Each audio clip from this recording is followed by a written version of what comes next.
Hello, এতবার phone দেওয়া দেওয়ি তো আমি পছন্দ করি না। সজীব, আপনি কেন আমাকে ফোন করেন? আপনার কি লজ্জা নাই, শরম নাই? এত কিছু হয়ে যাওয়ার পরও কেন কথা বলেন? দেখেন, আমি কথা বলতে চাচ্ছি এই জন্য যে আমরা দুইটা দল আছি, বিএনপি আওয়ামী লীগ। আমরা চতুর্দিকে শুনতেছি জামাত অনেক এগিয়ে আছে, বুঝছেন? তাতে কি হয়েছে? জনগণ যাকে ভোট করবে, জনগণ যাদেরকে ভালোবাসবে, ভোট করবে, তারা জয়লাভ করবে। সেটা আমি হই বা জামাত হোক বা জাতীয় পার্টি হোক, কে হয় হোক।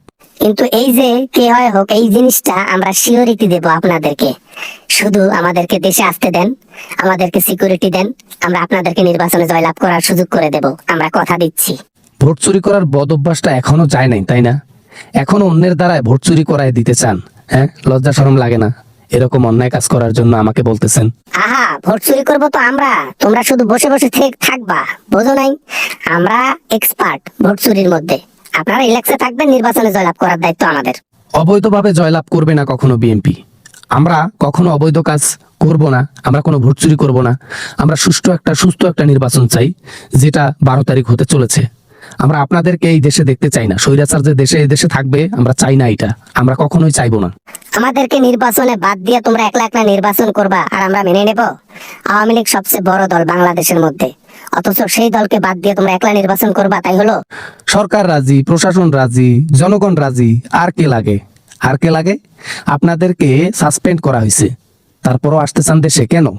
দেশে যাইতে চাবো না তো কি? আমাদের দেশ, আমরা যাব না? আমাদের অধিকার আছে ভোট করার, আমরা কেন সে অধিকার পাচ্ছি না? আমাদেরকে কেন সে অধিকার থেকে বঞ্চিত করা হয়ে গেছে? এটা তোমার আম্মাজানরে গিয়ে বুঝাও যে জুলাই মাসে কি কর্মকাণ্ডটা করছে, কত মানুষের প্রাণ নিয়ে চলে গেছে। তোমার মাকে যা জিজ্ঞেস করো। তোমার মায়ের দুর্নীতির লিস্ট এত বড় যে কয়েক দিস্তা কাগজ শেষ হবে, তাও দুর্নীতির লিস্ট শেষ হবে না। হ্যাঁ, আমি জানি আমার মা একটু ভুল করেছে, তার জন্য এত বড় শাস্তি আমার মাকে দিতে হবে?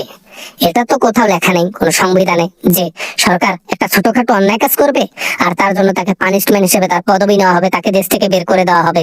এইটার উত্তর জনগণ ভালো দিতে পারবে, কারণ জনগণ সবচেয়ে বড় অবদান রেখেছে আপনার মাকে ভাগানোর জন্য, স্বৈরাচারকে পদত্যাগ করানোর জন্য। তাই তাদের কাছে উত্তর নেন। না, আমি তাদের কাছে যাব না। তাদের কাছে গেলে আমাকে ধুয়ে দেবে, তাদের কাছে গেলে সোজা আমার উপরে পাঠাই দেবে। জনগণের সম্মুখীন হওয়ার শক্তি সজীবের নাই নাই নাই। অযথা অযৌক্তিক কথা বলে আমার সময় নষ্ট করবেন না। অনেক কথা হয়ে গেছে, আর না। আপনি নেক্সট টাইম যেন আমাকে ফোন না করা হয়, এটাই আমি চাই। দেখা যাক কি হয়। এই যে লকডাউন দেব, তারপর দেখি কে কেমনে ভোট দেয় না দেয়, দেখবো। আমিও দেখবো, এই সজীবও দেখবে যে কি করতে পারে দেশে। আচ্ছা আচ্ছা, দেখেন, কিন্তু এইসব আমাকে এখন বলার দরকার নেই, ঠিক আছে? আপনারা যা করতে পারেন করেন, গিয়ে আপনাদের ব্যাপার, আমাকে বলবেন না। That's it. স্যার পায়ে পড়ি, স্যার পায়ে পড়ি, প্লিজ প্লিজ প্লিজ স্যার, নির্বাচনে অংশগ্রহণ করার একটা সুযোগ করে দেন স্যার, পায়ে পড়ি প্লিজ। জানতাম অভিনেত্রীর ছেলে অভিনেতাই হবে, শেষে কিনা পায়। হ্যাঁ, আমরা তো জানি যে মুরগি বেশি কটকটায় ও মুরগি ডিম একটু কমিয়ে দেয়। Good bye.